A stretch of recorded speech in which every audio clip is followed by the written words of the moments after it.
प्रशासन, गोली, बंदूक, बारूद और क्या क्या है। पुलिस प्रशासन, गोली, बंदूक, बारूद और क्या क्या है। लो मैं आ गया हूँ, बताएं इंतजाम क्या क्या है।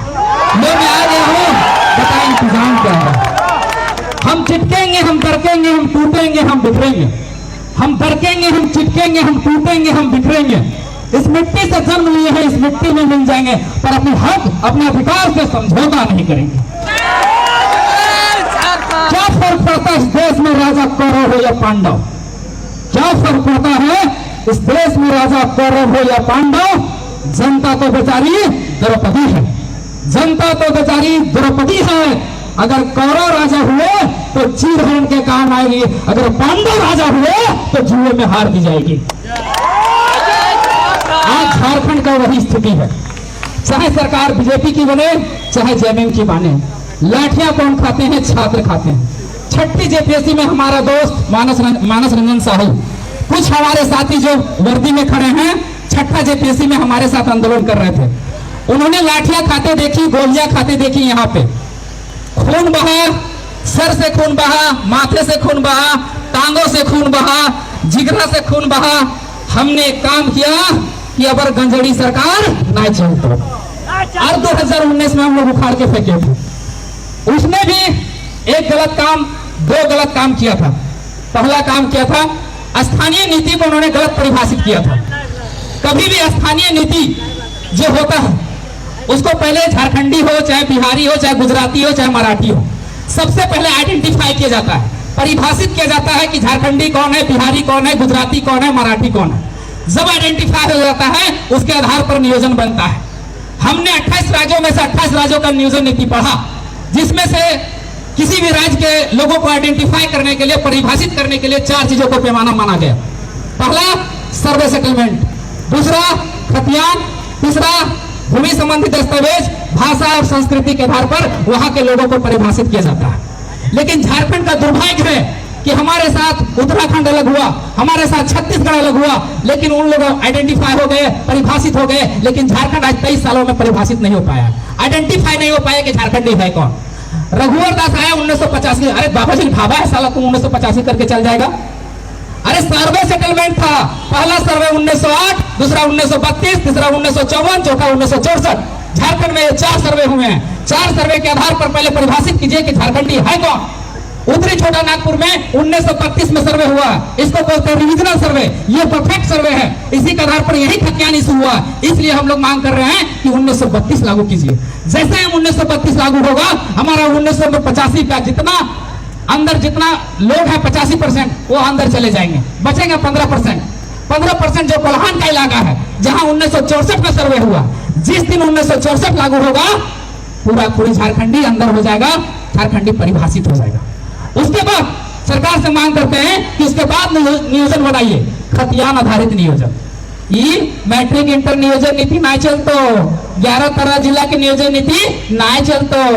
बाबू 11-13 जिला तो सृजन कर दिया, और 11 जिला जो बाबू जी ढाबा बना 100 के जिम्मा लेगा। गिरिडीह में 52 को इंग्लिश का टीचर का वैकेंसी था, 48 को पहाड़ियों का हुआ था, 56 को संस्कृत के टीचर का वैकेंसी था, 54 को पहाड़ियों का हुआ था, केमिस्ट्री का 37 को टीचर का वैकेंसी था, 36 को पहाड़ियों का हुआ था, संस्कृत का इसी तरह गोड्डा में 56 को था, उसमें भी 54 को पहाड़ियों का हुआ था। अभी पब्लिक प्रोसिक्यूटर की नियुक्ति हुई, 107 में 72 लोग पहाड़ियों का नियुक्ति हुआ। अभी असिस्टेंट इंजीनियर की नियुक्ति हुई, उसमें 72 से 90% बाहर के लोग घुस गए। तो कि झारखंड बाबा जी के ढाबा है रे जो आएगा लेके चल जाएगा, ये अपना चलतो। झारखंड में बाहरी भाषा, झारखंड में बाहरी लोग नहीं चलतो। इस तरह से हमारी मांग है कि सबसे पहले झारखंडी को परिभाषित किया जाए, उसके बाद उसके आधार पर नियोजन बनाया जाए। अब मैं बताता हूं कि नियोजन कैसे बनेगा।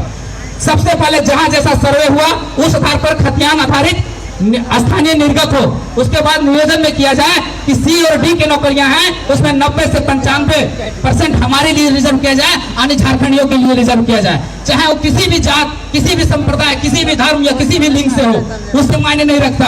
95% यहाँ का बच्चा का होना चाहिए। और दूसरी बात, कोई अगर असंवैधानिक करेगा तो मूड में चढ़कर मच देंगे। ये असंवैधानिक नहीं है बाबू, ये असंवैधानिक नहीं है, याद रखो। आंध्र प्रदेश और तेलंगाना अनुच्छेद 371 का डी अपने लिए सी और डी के नौकरियों में 100% रिजर्व किया है, वो भी भारत का हिस्सा है। और भारत में जब ये कानून चल सकता है तो झारखंड में भी चलेगा, किसी का बाप नहीं रोक सकता। उसके बाद याद रहे, बिहार का भी टीचर का वैकेंसी निकला है, वहां लिखा हुआ है भारत का नागरिक और बिहार का निवासी फॉर्म भर सकता है। महाराष्ट्र में जब फॉर्म निकलता है वहां लिखा रहता है कि भारत का नागरिक और महाराष्ट्र का निवासी फॉर्म भर सकता है। गुजरात में भी वही लिखा रहता है कि भारत का नागरिक और गुजरात का निवासी फॉर्म भर सकता है। बंगाल में भी वही है कि भारत का नागरिक और बंगाल राज्य का निवासी फॉर्म भर सकता है। लेकिन झारखंड में क्या रहता है पता है? पूरा भारत का नागरिक फॉर्म भर सकता है। झारखंड की आर लूट के ले जाओ, सतभतारी आर लूट के चल जाओ। अरे बाबू, अभी कोयलवा हो से खातिर पूछ रहा तुम, कोयलवा ना रहते ना तो कुछ होना है। याद रखिए, ये झारखंड है mineral based state. Mineral based state कहने का मतलब है 40% खनिज है, जिसमें 42% गरीबी है। शिक्षा, education is most powerful weapon. शिक्षा जो है सबसे मजबूत हथियार और महत्वपूर्ण हथियार है। लेकिन इन गधा जो अनपढ़ गवार लोग बैठे हैं, उन्होंने सबसे पहले शिक्षा व्यवस्था को डैमेज कर दिया है। भारत के शिक्षा व्यवस्था में झारखंड का स्थान कौन वाला जानना चाहेंगे? बिहार के बाद सबसे गिरा हुआ शिक्षा व्यवस्था झारखंड की है। सबसे करप्ट शिक्षा व्यवस्था, क्योंकि वो लोग जानता है कि ये लोग पढ़ेगा तो लड़ेगा, ना पढ़ेगा ना लड़ेगा, इसलिए पढ़ने ही नहीं दिया। इसलिए आज से जितने भी साथी आए हुए हैं, सबसे आग्रह करें कि लड़ना तो है भाई, झारखंड की माटी है, लड़े बिना कुछ नहीं होगा। लेकिन उसके साथ साथ पढ़ना भी है, फाइट भी करना है। आज देख लीजिए, आज झाड़ू पोछा से लेकर सचिव, मुख्य सचिव तक कौन बैठे हुए हैं।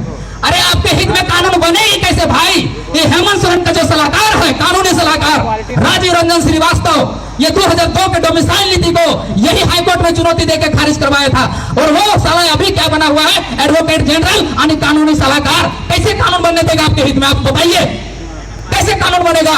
जानकारी रखिए, उसका सचिव, मुख्य सचिव, पीए, डीए सब बाहरी बने हुए हैं। कैसे कानून बनेगी आपके हित में? आपको सड़क से लेकर सदन तक जाना पड़ेगा।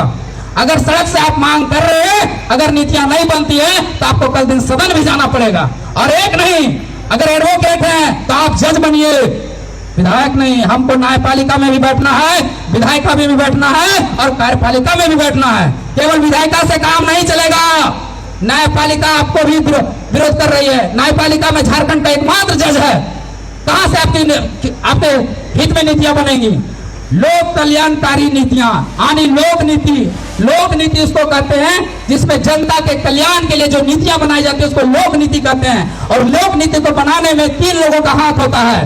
पहला हाथ पूंजीपति का, दूसरा हाथ ब्यूरोक्रेट्स का और तीसरा हाथ राजनीति का। आपके हित में पूंजीपति लोग नहीं है। बीसीसीएल, टाटा, वेदांता, 2728 कंपनियां झारखंड में है। सारा पूंजीपति आपके खिलाफ नीतियां बना रही है। कहां से आपको नौकरी लगेगी? ब्यूरोक्रेट्स यानी नौकरशाही, जितने लोग हैं सब बाहर के भरे पड़े हैं। ये ब्यूरोक्रेट्स नीतियों बनाने में यह योगदान होता है। इन गधों को क्या पता, जिसने आपको वोट देके आपने भेजा है उसको कुछ नहीं पता। नीतियां ब्यूरोक्रेट्स बनाती है और यहाँ पर ब्यूरोक्रेट्स हावी है। अब आते हैं राजनीति में।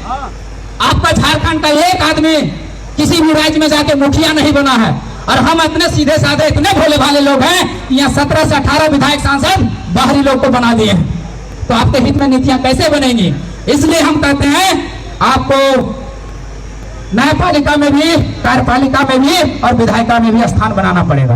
तभी हम वहां पर स्थान पा सकते हैं, तभी हमारे हित में नीतियां बन सकती है। ये गुणगान अपने भविष्य के निर्माण के लिए है। इसी में हमें स्वास्थ्य, शिक्षा, पानी, बिजली, रोजगार की व्यवस्था करनी है। यह केवल खतियान आधारित स्थानीय नीति और नियोजन नीति की लड़ाई नहीं है। ये लड़ाई अपने निर्माण के लिए है, अपने भविष्य के निर्माण के लिए है। आगे अदम गोंडवी जी का तो बात है, जिसके हाथों में छाले हैं पैरों में विवाही है। जिसके हाथों में छाले हैं पैरों में विवाही है, उसी के दम से रौनक आपके बंगले में आई है। इधर एक दिन की आमदनी 54 का, इधर एक दिन की आमदनी 54 का, उधर लाखों में गांधी जी को चेलों की कमाई है। आप